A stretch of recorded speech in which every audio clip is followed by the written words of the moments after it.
Alright, so finally the engine is in, and I just want to cover some challenges that we had dropping this in here. So with this on, I didn't have enough clearance to clear the front bumper because I have the car up on jacks. So initially I just had to basically connect the hook to the plate and then get it in that way. And then once I got the engine in the car, then I unhooked it and then replaced it with this, which is absolutely critical, especially if you're doing this with the transmission still in the cross member. So basically you're gonna line it up that way. It's really the only way to do it. It was extremely challenging to try and get the right angle, and then obviously to push it into the input shaft of the transmission. Only way we were able to actually press the motor into the input shaft and then get it nice and flush with the transmission was to get it close enough to where I could use one of the transmission bolts to actually thread into the engine block. So I did that on one side and I did that on the other side. Then once I had that, I could slowly start tightening the bolts. So I wouldn't do one all the way. I just do one maybe like half an inch at a time. So I would kind of screw it in half an inch at a time, then I switch over to the other side and do the same. So that way the block will slowly start basically feeding into the input shaft, get it nice and flush with the transmission, and that was pretty much it. So now the next issue that I have to solve is aligning the block to the motor mounts. So I have oddly enough one side on the driver's side lines up okay. This side, however, is not, and it looks like the engine is just slightly too far back on this side. So I called Hoops Performance and Cylinder Heads, the Wells, the gentleman who built the engine. If you want to go back and look at episode 1, I have a short little clips of his shop and talk to him a little bit about some of the stuff that he does, especially involving not just engine building, but also porting heads. And I would highly recommend contacting him no matter where you live in the country. He's definitely the go-to guy. I'll leave a link in the description for that. But he suggested that it's possible that transmission might be just off a little bit in the back. So that's what I'm going to try today. I'm going to put a jack underneath, maybe suspend the transmission just a little bit off the cross member, and then use a pry bar to try and line up the block a little better and see if that works. All right, I got the jack practically on there, right underneath the cross member, or just I should say head of the cross member here on the transmission. And I'm just gonna lift it a little bit and see if that makes a difference.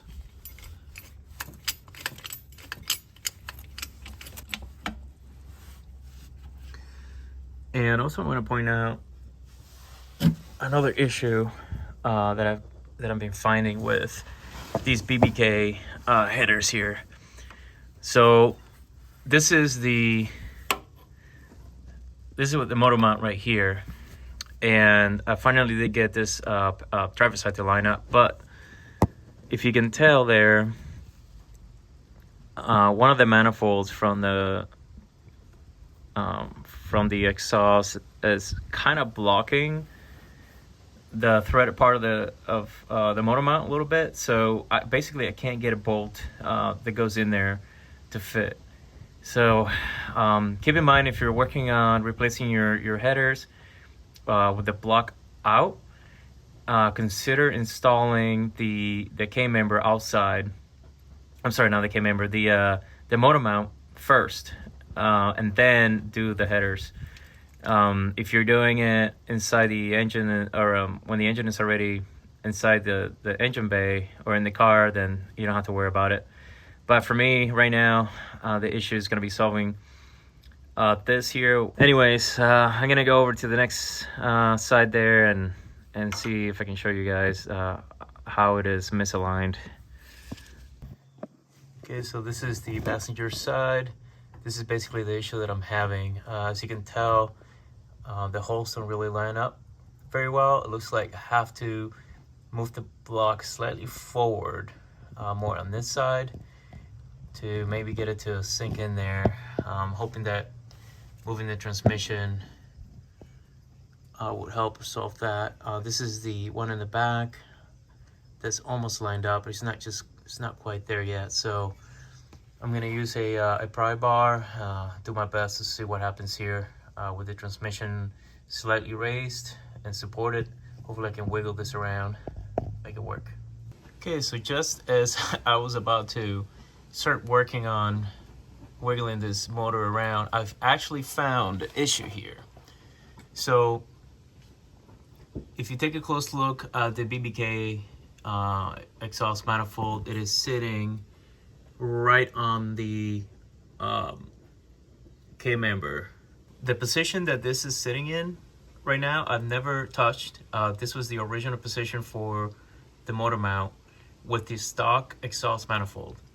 So now I'm looking here, and this is actually sitting on top of the aftermarket K-member. So what I have to do, hopefully this will fix it, and I think it should, is that I'm gonna have to adjust the location of the motor mount. So I'm gonna have to loosen up this nut here, raise the engine, and then it should line up after that. Basically raising the motor mount should have the engine sit just a tad higher, or hopefully we'll solve this issue here. So let's see how that goes. At the bottom? Okay, go again.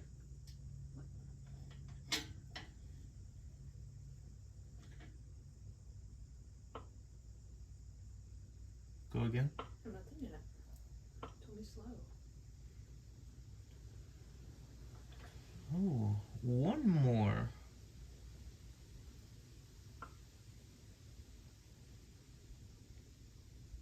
I mean, that's good.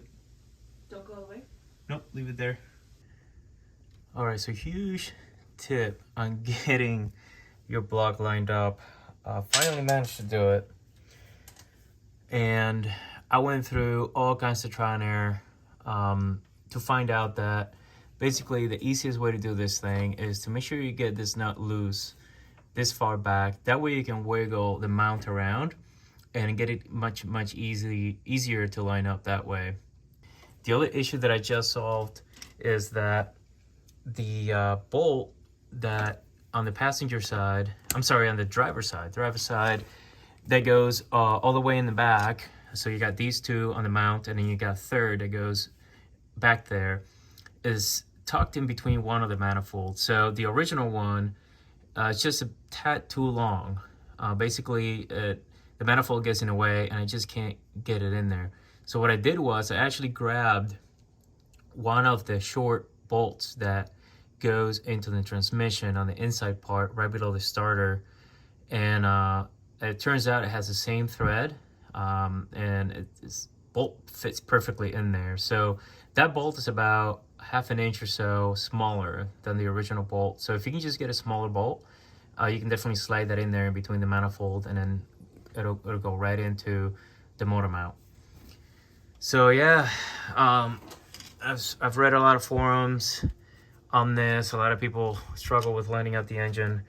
The biggest tip I can give you is to get that nut loose as far as possible, and then you can wiggle this around and get it lined up. And then the third issue that I'm gonna have to tackle is that for some reason on the passenger side, the motor mount is like an inch away. It doesn't sit flush. However, right now on the driver's side, it is completely flush, it just blows my mind. I have no idea why this is going on. So hopefully by raising the engine and then maybe tightening this first, it'll pull the engine in and then have it sit flush, and then hopefully the other side will do the same. But it just blows my mind. I have no idea why this is going on. But right now everything is lined up, luckily, and then let's see what I can find out, hopefully resolve this issue here. So I had to fabricate a spacer so I can slide in between the motor mount and the cam member. And then hopefully when I tighten the bolt there, or the nut, it'll press into place, and then that should be the end of it. We'll see how that goes. All right, just got the EGR tube finally in there. And I found out in the process, at least like for the Saleen Mustang, that nothing in this car you can essentially order off the Ford's part inventory. So that includes the EGR. The EGR is actually custom fitted to this car, so I had to find a way to essentially get the old EGR off the exhaust manifold, which is a bit of a pain because that has never been done as far as I've owned the car. The previous owner, who knows what he did, but basically it was kind of welded in there. So it took several days of heat treat and PB blaster. Finally got that nut off the old exhaust. I just want to point out that this bracket here that holds the EGR sensor in place, I had to not essentially remove it completely, but there's a little Allen type bolt underneath here that I was able to release, and then I was able to push this bracket over, and then I had to kind of slide the EGR tube behind the here in between the firewall and the bracket, and then I was able to go underneath the car and just kind of pull it, and it eventually fell into place. So I already got the starter in place, I got the AC, I got some of the pulleys on there, including a brand new tensioner from Lethal Performance, but it is manufactured by American Racing Solutions, so it's kind of expensive to be honest, but it's a must. The old tensioner would squeak a lot, and I get a lot of belt slip. Down here, I still gotta put the oil filter adapter and the power steering pump. And that should be everything that I need to do down below. I gotta connect to one grounding wire, that's pretty much it. And then I can start working up here. So, yep. For now, I got my intake manifold ready to go. And gonna try and put that on there. Pandemonium, sell your blood. That's what I'm talking about. Let's go. Oh, quick tip on your cylinder. Can't even think right now. On the intake manifold gasket. So everything looks like it lines up properly. It could be easy to do what I just did and make more work for yourself. So where the thermostat goes, it's got another hole in there. They're supposed to have a bolt go through. So turns out you can install these the wrong way. So I'm gonna flip them around. So swap them just to go over there, and then this one will come this way.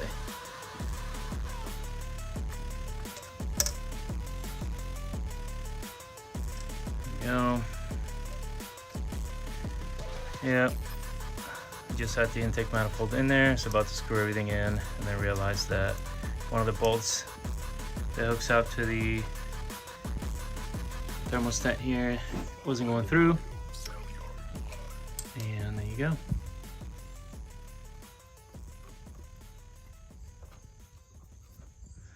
Now we are good to go.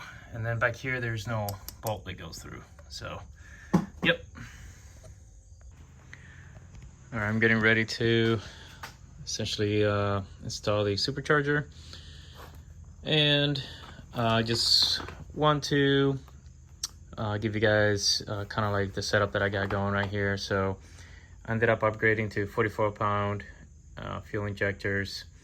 And the reason why I did that is if I am doing a supercharged application with 44 pounds, I should be able to get I should be able to go up to 500 horsepower to the crank, which I might get close to that, but in any case, I don't think I'll be going over 500 to the crank.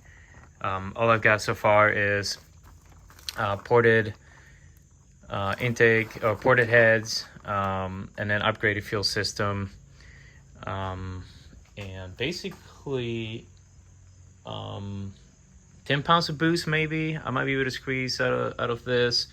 So prior to any modifications, I dynoed the car at 330 to the wheels. So 330 to the wheels, that could be kind of close to 400 to the crank. So I might be over 400 to the crank, but definitely not over 500 for sure with what I got going on. So that's great. That's what I planned for. I told my engine builder that I was looking for a safe build, nothing that's going to require too much maintenance, and it's going to be essentially easy on wear and tear on everything. So this is great for what I need. So I'm going to set this up, and after I get the supercharger bolted on, and I'm going to start getting the power steering and oil adapter on, and all the rest of the pulleys, and almost ready to crank. I will point out though that I tried to update the fuel rails, and I did some research online for a while, and I read that the BBKs were problematic, that they wouldn't fit properly. So I went with Division X fuel rails, and I really thought that they were going to fit. So when I test fitted everything, turns out it makes contact with the intake plenum or the elbow here, essentially not allowing the mating surface here to make contact. So that's not going to work. I'm going to stick with the stock fuel rails. That should work out fine. It's not like I'm doing 700 to 1,000 horsepower anyway, so it should be fine. I do have an updated fuel pump, and basically should handle everything I throw at it, and the fuel rail should work out just fine too. So as far as the gasket here, what I'm going to do is I'm going to run with a gasket maker, and that should work out perfectly too. I used it on the back. I probably won't be able to show it here, but I do have it in another video. Basically on the back plate right here where the heat exchanger comes in and out, you kind of see this blue here. That's basically the sealant that I use, and it's like really sturdy and seals up quite nicely. So I'm going to do the same basically for the supercharger. That'll save me $700 in gaskets from Saleen. So that should work out just fine. And if you are going to go this route, just a reminder, you do want to use a gasket maker for high temperature applications. And but I'm sure you guys know that. Anyways, yep, gotta get the water pump in there, a couple of the things, and let the gasket sealant heal, and then I can try and crank this thing up.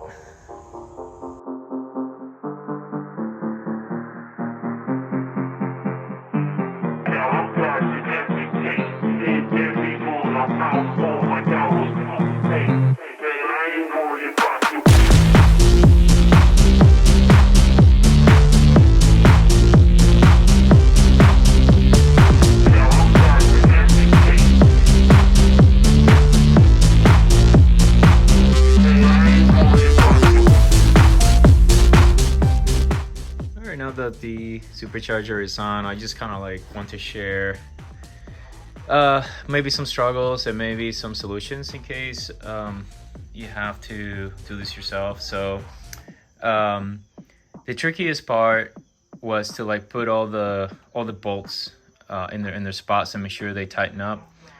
So there are two ways you can kind of go about this. I think the way I did it, which was to put the intake manifold on first and then get that bolted on and torqued down. and then get it, get it on there, and then do the supercharger on top. I don't know, it's one way of doing it. Another way that you can also do this is assemble this outside. So have the intake manifold on your workbench, and then go ahead and put the supercharger on, and then you can easily pretty much torque down all the bolts on the supercharger practically with ease. The only drawback to doing it that way would be you're gonna have it much heavier a setup to try and put on there on top of your gasket. Hopefully things won't shift around, things like that. And another thing you're gonna have to do is that back here you would have to connect the intercooler hose, which you can barely see from here,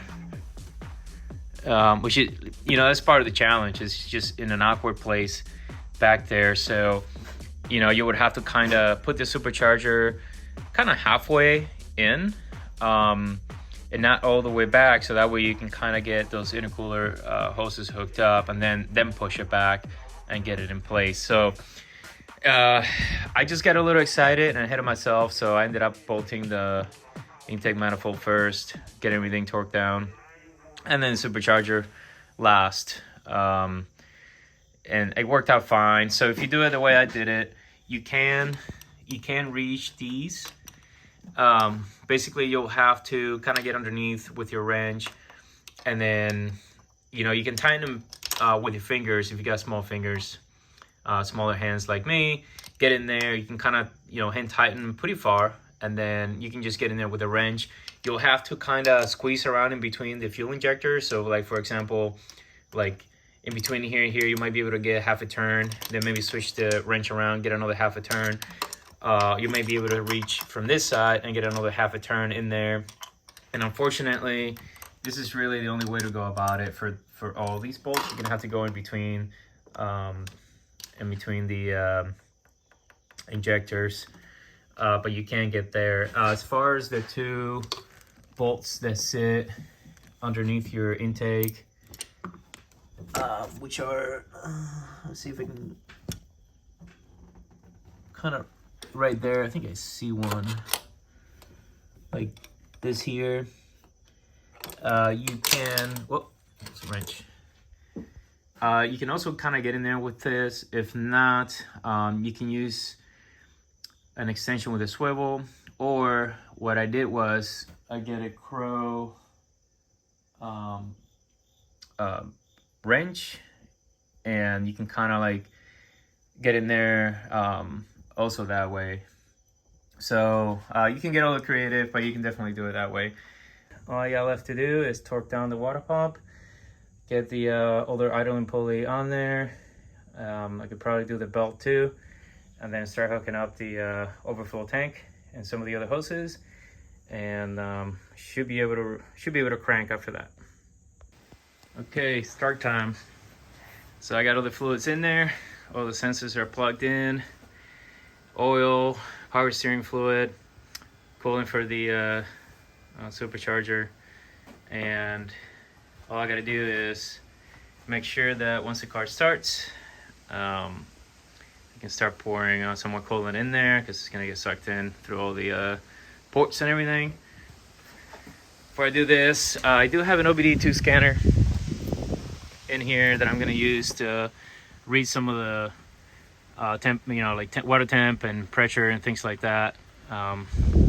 Just make sure I don't overdo it, don't overheat the engine.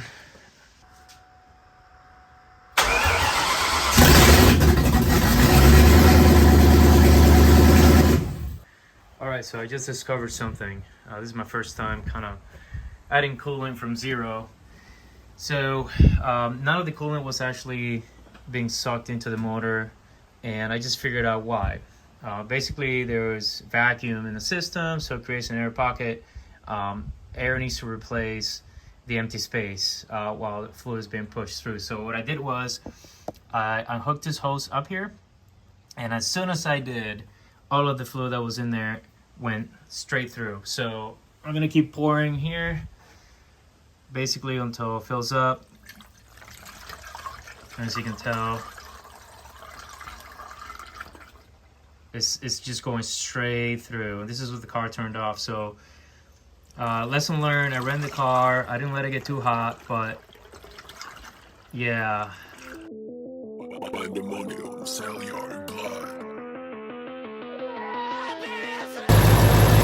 All right, so this is the perfect angle that you want to set this valve at. Basically, the bottom bolt, as you can tell, is towards the upper side of the bracket, and then the top bolt is more to the downside of the bracket, and that kind of works really nicely with the angle there on the hook, as well as the valve itself. So that's what you want right there. This is how the setup should look like. All right, hopefully this helps you guys out. All right, belt's been swapped. Let's see if there's any squeak.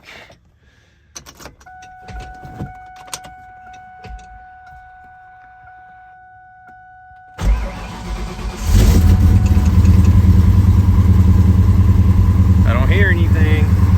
Let's see.